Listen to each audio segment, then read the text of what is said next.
Buy my shirt. Buy my shirt. Buy my hat. Buy it all. I also have a playlist. Stream it now. Hey everybody, what's up? If you're new to my channel, my name is Klemens, or if you're one of my Clementines, welcome back to the dysfunction that is my channel. Last time I filmed a story time in here, everybody was like, ooh, you gotta look at yourself having sex in the mirrors. Wrong. I'm not having sex. Figured I'd just clear that one up right off the bat. There's a few ways I could intro this video, so why not do both? Now, a few weeks ago, Elle Mills was out of her fucking mind when she posted this to her Instagram. Guys, I'm looking up like interviews after watching Perks of Being a Wallflower, and is that not Chris Klemens? What? And then since the beginning of April, I have been live streaming on my Twitch every day because it's 420 all month long. My Twitch link is down below, and if you have Amazon Prime, you can connect your Amazon Prime to your Twitch account, and then you can get a free subscription thanks to Amazon, and then you can use that on me, and then you don't even have to pay for it. Jeff Bezos does. It's about time that motherfucker paid for something. But on the live stream, I've been getting a lot of questions about my craziest or cringiest celebrity run-ins, and I figured I'd finally open up this box in the attic of my brain because I have kept it sealed for a very long time because I used to be, and it's hard to believe, cringier than I am now. Now, before I get into this, I want to give some backstory. Growing up in Delaware, famous people like didn't exist. No one famous ever came to Delaware. There were like no concerts of famous people in Delaware. So like, it was just such an interesting, fascinating thing for me growing up. I thankfully don't do any of the antics that I used to, and I am by no means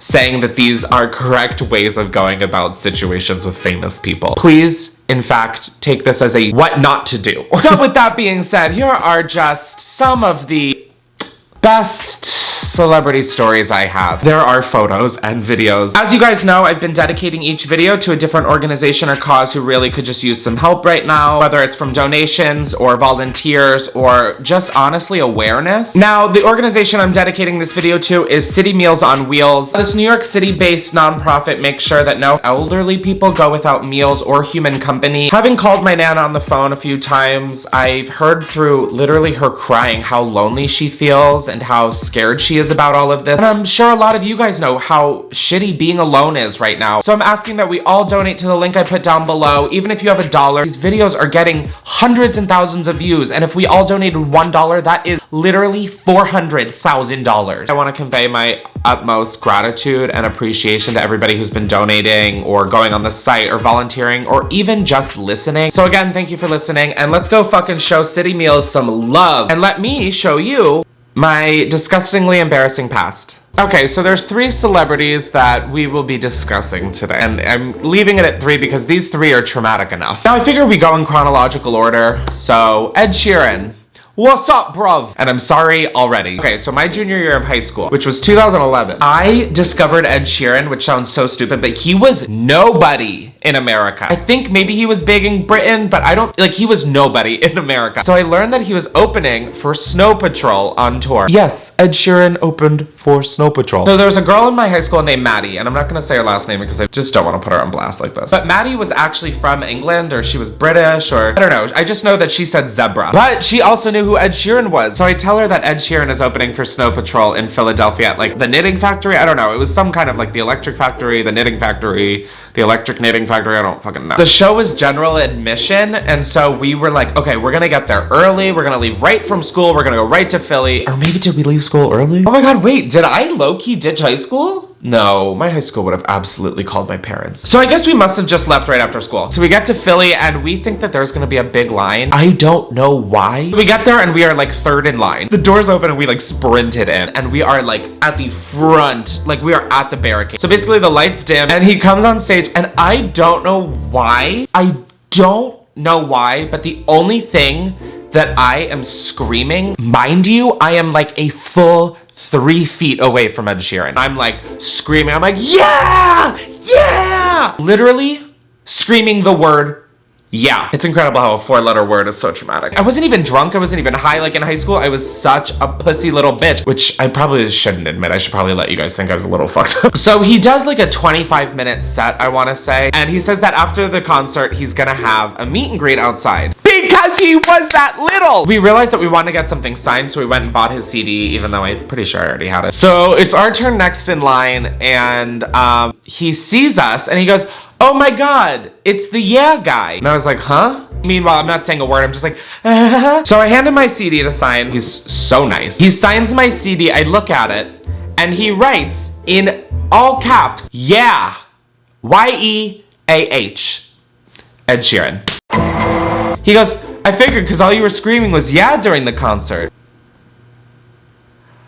Oh, okay, so you heard that too, Ed. If the pictures are on the hard drive, here they fucking are. I'm like not even exaggerating one bit. Ed Sheeran heard me, saw me, and then recognized me as screaming, yeah. Oh, trauma.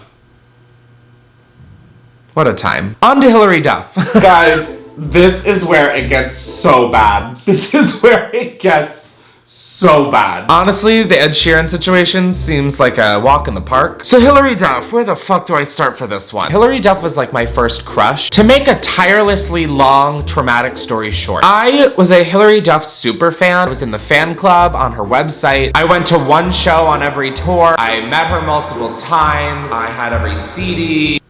That was more than I probably would have liked to admit, but here we are. I got bullied so hard for being a Hilary Duff stan, but I don't even care in hindsight because I had great taste. Oh my god, and I just realized that this specific story also happened in high school. Hilary Duff had decided to become an author. Because of her career pivot, she was having book signings. I had already been to the one for her previous book. Yes, she wrote 3. So her second book, Devoted, was coming out, and she was having a book signing in New York City at Barnes & Noble in Tribeca. So my mom, being just the absolute queen that she is, was like, I want to make my kid happy. We're gonna go to New York for the day. We drove up from Delaware. My mom and I always did this kind of shit together. We'd go to concerts together. We just always did this kind of thing. She wasn't like one of those psycho moms, like also like, oh my god, Hilary Duff, you know? Just trying to vouch for my mom here. So we get to Barnes & Noble, and at the time I watched The Buried Life on MTV, and I had started a bucket list, and I've always kind of dreamed large. So I had a lot of crazy shit. One of them being get a kiss on the cheek from Hilary Duff. So at this book signing, I brought my bucket list. God. So it's my turn to go up to the table and I show her my bucket list. And I'm like, Hilary, I'm such a huge fan. I have a bucket list and I was wondering like if I could get a kiss on the cheek from you. Hilary Duff is and will be the nicest human being alive. She's like, oh my god, sure.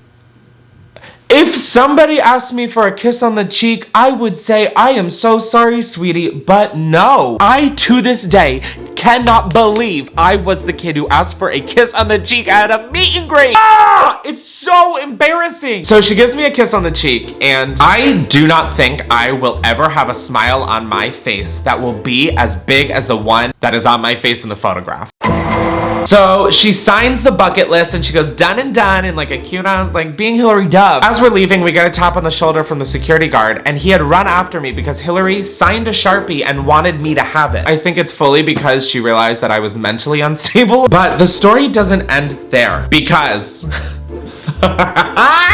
So then flash forward like a few months in art class, we have to paint portraits, and the portrait I decided to paint, you guessed it, Hilary Duff giving me a kiss on the cheek. Oh my god, the story doesn't even end there. Fast forward to moving into this house. I found that there's a matcha place nearby that I love going to every morning just to get my matcha, start my day, drive around. Privileged white people shit. You get it. So one day, I feel this baby pulling on my leg and I'm like, haha, I'm looking down. I'm like, oh, goo goo gaga. How the fuck do I talk to you? And I see her mom's like Givenchy slides and like this ankle tattoo. And I'm like, what an interesting ankle tattoo. And then I'm like, anyways, okay, I've got to order. I look up Hilary Duff.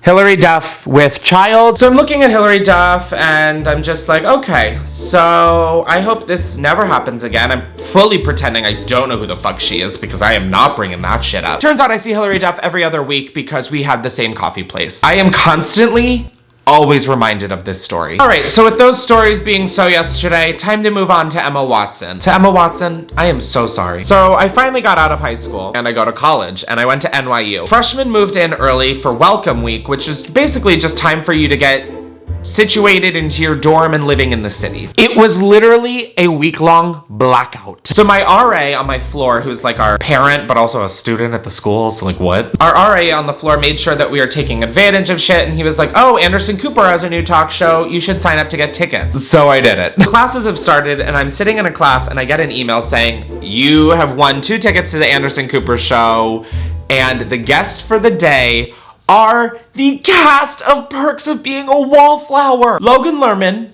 Ezra Miller, Emma Watson. Just some quick backstory, like a lot of you, Harry Potter was my life. I don't know why I got that close to the camera with this chapped of lips, but anyways. So my roommate Ben was also obsessed with Harry Potter, so I was like, we're gonna fucking see Emma Watson, like, this is gonna be crazy. So basically how it was gonna work is we're gonna see a screening of the movie before it even came out at the Time Warner Center in Columbus Circle, and then we're gonna go film the Anderson Cooper show. So we see the movie, then we go to Anderson Cooper, and as we get there, we had to sign some paperwork, like all of that shit. And then they were like, are there any fans here of Emma Watson? I mean, I've never fucking flung my hand in the air faster. So they were like, oh, okay, great, that's good to know. I knew nothing about the entertainment industry. I was still fresh from Delaware, no YouTube channel. So we walk into the studio and they're like, okay, you two come with us. So the way the studio was set up is that there's the stage, couches, and then just like bleachers almost for more audience. They were taking us to the second couch away from the stage. So they would film like interview segment and then do like commercial breaks, even though it was like a pre-filmed kind of thing. During one of the commercial breaks, Anderson Cooper came over to us with a microphone. So Anderson Cooper is standing right next to me and he's like, so you have a question for Emma?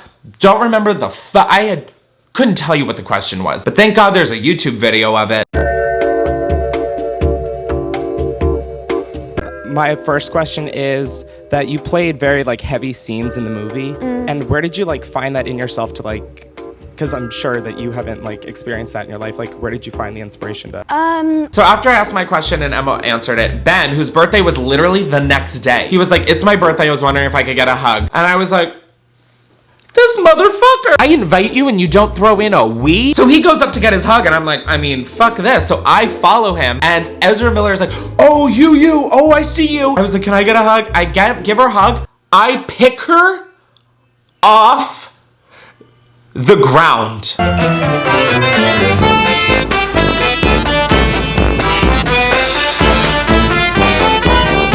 I pick her off the ground. I pick her up off the ground. I literally am having trouble breathing and I'm like forcing myself to not black out saying that. If the way this all happened wasn't insanely creepy, it honestly was kind of a cute vibe, but it was insanely creepy. And like any of my stories, it just does not end there. Anderson Cooper's talk show put that all on their YouTube channel for me to relive forever, such as when Elle Mills puts it on her Instagram story in the year of 2020. This was 2012. This was 2012. 8 years later, still haunting me. Oh my God, I just remembered that Emma Watson did a winter semester at NYU, and so her email was in the database, and I sent her an email. Now, I feel like one of those YouTubers who's like, I can't believe I shared that. But like, I really thought I was gonna go to the grave not telling anybody I was in the Hilary Duff fan club. To Ed Sheeran, Hilary Duff, and Emma Watson, I am truly sorry. I hope we never work together on anything. I mean, I do, but I so hope we don't. I don't even know why I got mad that Anderson Cooper's show put that on YouTube and it's haunting me 8 years later. I'm also putting it on YouTube along with 2 other fucking stories. You know what? I will say, as embarrassing as that all was, no, it's still embarrassing. Fully embarrassing.